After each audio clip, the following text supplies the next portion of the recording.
विद्यार्थियों, आपका हमारी YouTube चैनल संघर्ष क्लासेस में एक बार फिर से स्वागत है। विद्यार्थियों, हम लोग जो आज वीडियो देखने वाले हैं कक्षा 10 और 9 और 8 के बच्चों के लिए बहुत ही उपयोगी होगी। अब देखिए विद्यार्थियों, हम लोग क्या क्या पढ़ चुके हैं और क्या पढ़ना है हमें आगे, इन चीजों के बारे में पहले समझते हैं। सबसे पहले विद्यार्थियों हमने देखा यूक्लिड प्रमेय। यूक्लिड प्रमेय के अंतर्गत हमने HCF निकालना सीखा था।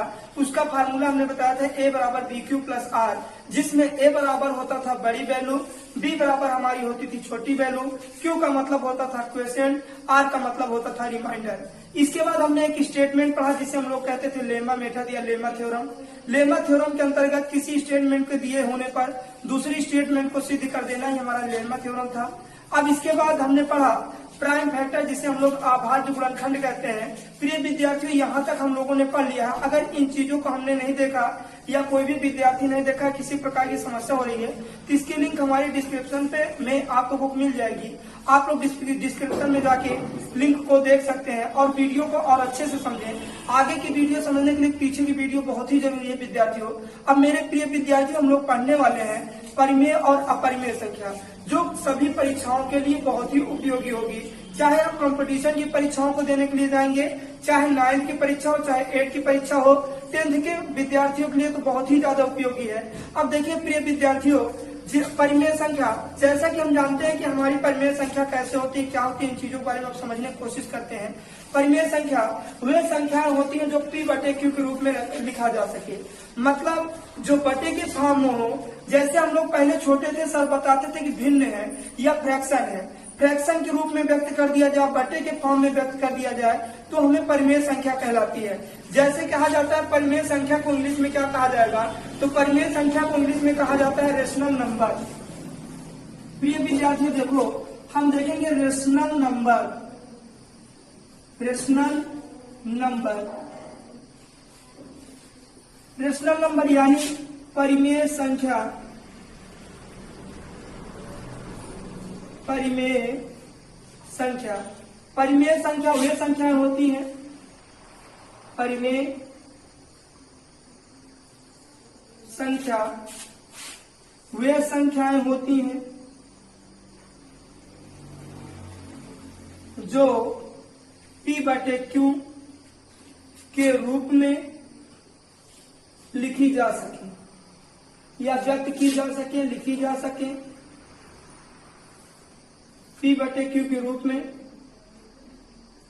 व्यक्त की जा सके। अब देखिए विद्यार्थियों, P बटे Q के रूप में व्यक्त की जा सके, कैसे P बटे Q के रूप में होती है। अब देखिए, जैसे 2 बटे 3 या 2 बटे 5, 4 बटे 5, 3 बटे 6, 8 बटे 4 और 1 बटे 2 या 1 बटे 3, ये सब जो दिखाई दे रही है सभी को देखिए बटे के फॉर्म में है। ये सब परिमेय संख्या के रूप में है। अब परिमेय संख्या की डिफिनीशन इंग्लिश मीडियम के बच्चों के लिए जो बनाई जाती है, थोड़ा सा उसे भी देखें। इसमें कहते हैं नॉन रिपीटिंग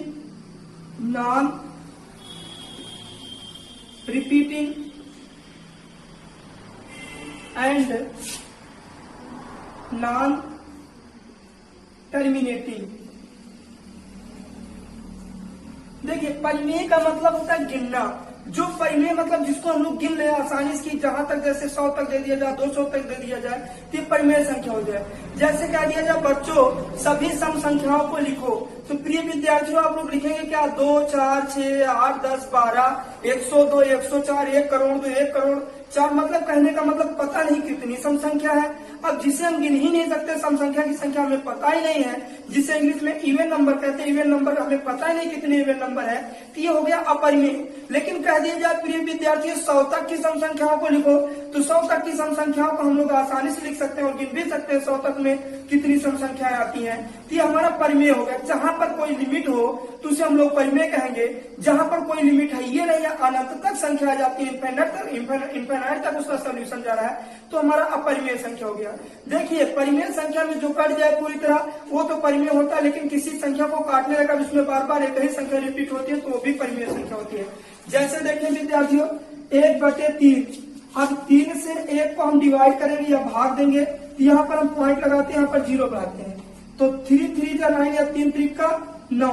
प्रिय विद्यार्थियों देखिए एक आ गया हमारा शेष में। अब देखो यहाँ पर दशमलव लगा है विद्यार्थियों, तो यहाँ पर चाहे जितनी बार हम 0 बढ़ाए, तो यहाँ पर फिर से हमने एक बार 0 बढ़ाया, तो फिर 3 3 का 9 या 3 3 का 9। अब फिर से हमने कहा 10 में से 9 जाएंगे तो 1 आ जाएंगे, फिर हम 0 बढ़ाएंगे, फिर 3 3 का 9 आ जाएगा। देखिए प्रिय विद्यार्थियों एक हर बार मतलब इसमें कह रहा है रिपीटिंग, मतलब 3 3 3 3 3 यही रिपीट होते हुए चला जा रहा है, तभी से हम लोग क्या कहेंगे परिमेय संख्या या रेशनल नंबर। अब प्रिय विद्यार्थियों आपके मन में आ गया परिमेय संख्या हमारे समझ में आ गया, लेकिन सर अपरिमेय संख्या क्या होता है? तो भैया इसी डिफिनीशन से हम लोग अपरिमेय संख्याओं को समझ सकते हैं जो p/q के रूप में न लिखा जा सके।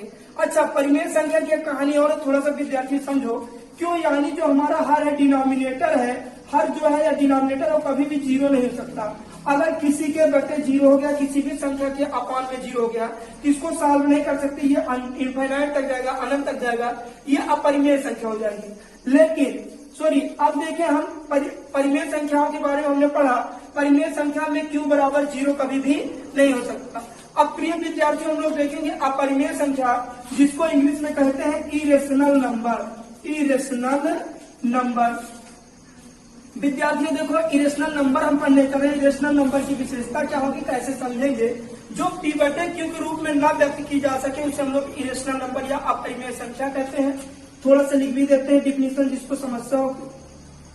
प्रिय विद्यार्थियों जरूर आप बताइए कमेंट में कहाँ पर हमें समझ में आ रहा है या नहीं आ रहा है, जब भी जहां भी समस्या हो आप लोग जरूर बताइए। अब देखिए अपरिमेय संख्या जो संख्या p/q के रूप में ना लिखी जा सके, ना लिखी जा सके उसे अपरिमेय संख्या कहते हैं। अपरिमेय संख्या कहते हैं। इसमें q इक्वल नॉट, इसमें q इक्वल 0 यानी q बराबर 0 भी हो सकता है। अब देखिए प्रिय विद्यार्थियों कौन सी अपरिमेय संख्या है, जैसे कह दिया जाए √2, √3, √5, √7 डॉट डॉट डॉट, ये सब अपरिमेय संख्याओं के रूप में लिखी जा सकती है, ये सब अपरिमेय संख्या के रूप में व्यक्त किया जा सकता है इनको। अब देखिए ये सब जिनको हमने रूट वैल्यू जितनी लिख दी है ये सब अपरिमेय संख्या है। प्रिय विद्यार्थियों एक मन में क्वेश्चन आएगा सर पाई, पाई जो है इसके बारे में बात की जाए, पाई क्या है परिमेय संख्या या अपरिमेय संख्या? प्रिय विद्यार्थियों या हम लोग कक्षा 8 तक या 9 तक क्वेश्चन को देखा और समझा, समझने के बाद हमने देखा, देखिए विद्यार्थियों हमने पहले इन चीजों को नहीं देखा था कि पाई का मान क्या है, पाई क्या है, पहली बार पाई देख रहे हैं। पाई के बारे में जब हम पढ़ना करते हैं तो सुपर कंप्यूटर भी पाई को हल नहीं कर पाया। पाई का मान हर बार इसमें कोई भी वैल्यू रिपीट नहीं होती, इसमें कहते हैं इसका डिफिनीशन इरेशनल नंबर का जो इंग्लिश मीडियम वाले बच्चे जानना चाहे डाल ले, no repeating, no repeating non terminating, no repeating no terminating. देखा जाए बच्चों इसमें कोई भी वैल्यू रिपीट नहीं होगी और दशमलव के बाद ये अनंत तक कटेगी भी नहीं, अनंत तक जाएगी, ये हमारा इरेशनल नंबर होता है, इसे हम लोग अपरिमेय संख्या कहते हैं। ये p/q के रूप में व्यक्त भी नहीं किया जा सकता। अब देखिए विद्यार्थियों पाई की जो वैल्यू आएगी, पाई का मान 10 लाख से अधिक आता है प्रिय विद्यार्थियों, जो कि अभी 10 लाख तक खोज हुई है, सुपर कंप्यूटर भी इससे फेल हो गया, लगभग 10 अरब 10 करोड़ कोई भी इसका मान हो सकता है। इस वजह से पाई हमारा क्या हो जाता है इरेशनल नंबर या अपरिमेय संख्या। विद्यार्थियों अब देखा जाए परिमेय अपरिमेय संख्याओं के बारे में पढ़ा, अब आपके मन में आएगा सर परिमेय संख्या क्या वास्तविक संख्या हो सकती है? वास्तविक संख्या परिमेय हो सकती है तो अपरिमेय क्यों नहीं होती, या दोनों होती तो क्यों होती है? अब उसके बारे में हम लोग देखते हैं। विद्यार्थियों आगे देखिए विद्यार्थियों अगर परिमेय संख्या की बात आएगी तो वास्तविक संख्या हम लोग जानते हैं, वास्तविक या इंग्लिश में कहते हैं real number, real number Hindi में कहते हैं वास्तविक संख्या, वास्तविक संख्या। प्रिय विद्यार्थियों देखिए वास्तविक संख्याओं से मिलकर हमारा परिमेय और अपरिमेय संख्या बनती है। वास्तविक संख्या मतलब परिमेय संख्या भी, परिमेय संख्या भी वास्तविक संख्या होती है और अपरिमेय संख्या भी वास्तविक संख्या होती है। अपरिमेय संख्या, इसको बोलते हैं रेशनल नंबर, इसको बोलते हैं इरेशनल नंबर। अब देखा जाए विद्यार्थियों, जो हमारी वास्तविक संख्या या रेशनल जो परिमेय संख्या है वो भी एक प्रकार की रियल नंबर है। अगर जो इरेशनल यानी अपरिमेय संख्या है वो भी हमारी रियल नंबर या वास्तविक संख्या है। अब कहेगा क्या सर पूर्ण संख्या भी हमारी परिमेय संख्या हो सकती है? हाँ विद्यार्थियों देखिए, चाहे प्राकृतिक संख्या कह दे, प्राकृतिक संख्या, पूर्ण संख्या और पूर्णांक। प्रिय विद्यार्थियों, प्राकृतिक संख्या, पूर्ण संख्या और पूर्णांक के बारे में हमने पूरा डिटेल से पहली वीडियो में हमने अपलोड किया है। अगर आपको प्राकृतिक संख्या, पूर्ण संख्या, रेशनल नंबर, इरेशनल नंबर, इसके बारे में हमने पहले भी एक वीडियो अपलोड किया, उसमें आप लोग और डिटेल से पढ़ना चाहते हैं, इसके लिंक डिस्क्रिप्शन में मिलेगी, आप लोग उसमें देख सकते हैं। विद्यार्थियों देखिए, प्राकृतिक संख्या को हम लोग इंग्लिश में कहते हैं नेचुरल नंबर, नेचुरल नंबर। और पूर्ण संख्या को इंग्लिश में कहा जाता है होल नंबर, और इसको कहा जाता है पूर्णांक को इंग्लिश में इंटीजर। अब प्रिय विद्यार्थियों देखिए, नेचुरल नंबर क्या है? जो एक से शुरू हो, एक से रिपीट, एक से काउंटिंग जिसकी शुरू हो, 1 2 3 4 मतलब डॉट डॉट डॉट इनफाइनाइट तक। और होल नंबर जो 0 से स्टार्ट हो और ये भी अनंत तक यानी इनफाइनाइट तक जाए। और इंटीजर, इंटीजर आपको हमने दो प्रकार से बताया, जैसे माइनस की संख्या है या कह सकते हैं माइनस इनफाइनाइट से dot dot dot plus infinite तक जो संख्या होगी वो हमारा इंटीजर या पूर्णांक कह सकते हैं। अब ये सब जो दिखा रहे हैं, चाहे प्राकृतिक संख्या हो, चाहे पूर्णांक संख्या हो, चाहे पूर्ण संख्या हो, सभी संख्याएं हमारी क्या है? एक प्रकार की परिमेय संख्या के रूप में ली जा सकती है। लेकिन प्राकृतिक संख्या, पूर्ण संख्या और पूर्णांक हमारी अपरिमेय संख्याओं के रूप में नहीं ली जा सकती, क्योंकि इसकी कोई काउंटिंग होती है, इसका कोई वैल्यू होती है, इसकी कोई लिमिट होती है। जिसकी लिमिट होगी वो हमारी परिमेय संख्या कहलाएगी, जिसको हम नहीं गिन सकते, जिसकी कोई लिमिट नहीं, उसे हम लोग अपरिमेय संख्या कहते हैं। यहाँ तक हमने आज देख लिया परिमेय संख्या और अपरिमेय संख्याओं के बारे में। अगली वीडियो में हम आप लोगों को कराएंगे 1.3 के जितने भी क्वेश्चन हैं उनके बारे में, कि कैसे क्वेश्चन क्या कहता है, कैसे परिमेय संख्या को अपरिमेय संख्या के रूप में बदला जाता है या अपरिमेय संख्या को परिमेय संख्या के रूप में बदलना जाता है। फिर एक क्वेश्चन आपके मन में आता है, सर अगर हम अपरिमेय संख्याओं का जोड़ करें तो क्या आ जाएगा? तो प्रिय विद्यार्थियों, अपरिमेय को अगर हम जोड़ेंगे तो अपरिमेय संख्या ही सिद्ध होगी। अगर अपरिमेय संख्या को घटा दिया जाए तो सर क्या आ जाएगा? तो तब भी हमारा अपरिमेय संख्या ही सिद्ध होगी। जैसे देखा जाए √2 और प्लस √3, तो हमारा आंसर क्या आ जाएगा? √2 प्लस √3। या कह दे √2 प्लस √2 ये परिमेय संख्या बन सकती है? बिल्कुल नहीं। √2 दो जगह तो 2√2, क्या अभी ये परिमेय संख्या में नहीं?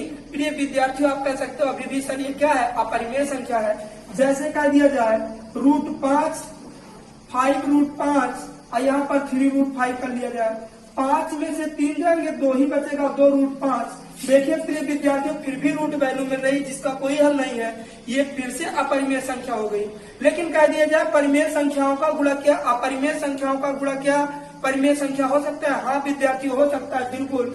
जैसे कह दिया जाए √3 इंटू √3, अगर √3 को गुणा कराएंगे तो यहाँ जाएगा √9, जिसका रूट वैल्यू आ जाता है 3। अब देखिए प्रिय विद्यार्थियों, यहाँ पर हमारा बन गया परिमेय संख्या, मतलब अपरिमेय संख्याओं का गुणा परिमेय संख्या हो सकता है, लेकिन जोड़ घटाना परिमेय संख्या नहीं होगा, अपरिमेय संख्या होगा।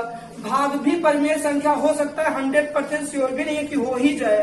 सभी क्वेश्चन को हम लोग नहीं सिद्ध कर सकते। जैसे कह दिया जाए √2 इंटू √3, प्रिय विद्यार्थियों देखो, या ऐसे कह सकते हैं √2 बगल में देखें इसमें कौन सा √2 इंटू √3, √2 और 3 का मल्टीप्लाई करने विद्यार्थियों, यहाँ पर आ जाएगा √6।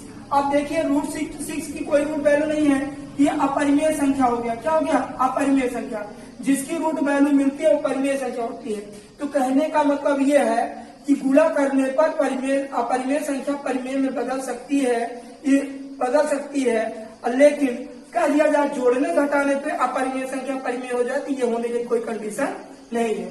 तो प्रिय विद्यार्थियों, आज हमने देखा परिमेय संख्याओं के बारे में पढ़ लिया, अपरिमेय संख्याओं के बारे में पढ़ लिया और काफी डिटेल से हमने बताया।